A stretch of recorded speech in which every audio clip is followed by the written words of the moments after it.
আসসালামু আলাইকুম। অন্যায়ের প্রতিবাদ টেলিভিশনের পক্ষ থেকে সবাইকে স্বাগতম। আপনাদের সাথে আছি আমি মোসাম্মদ সুম্মা আক্তার।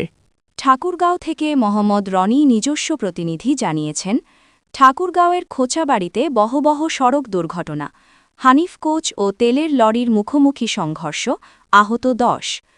আজ সকাল আনুমানিক ৭টার দিকে ঠাকুরগাঁওয়ের খোঁচাবাড়ি এলাকায় হানিফ পরিবহনের একটি কোচ ও তেলের লরির মুখোমুখি সংঘর্ষে অন্তত ১০ জন আহত হয়েছেন। ঘটনাস্থলে স্থানীয়রা দ্রুত উদ্ধার তৎপরতা চালিয়ে আহতদের নিকটস্থ হাসপাতালে পাঠিয়েছে। প্রত্যক্ষদর্শীরা জানান, দুই যানবাহনই দ্রুত গতিতে চলছিল। এক পর্যায়ে সামনের নিয়ন্ত্রণ হারিয়ে মুখোমুখি সংঘর্ষ হয়।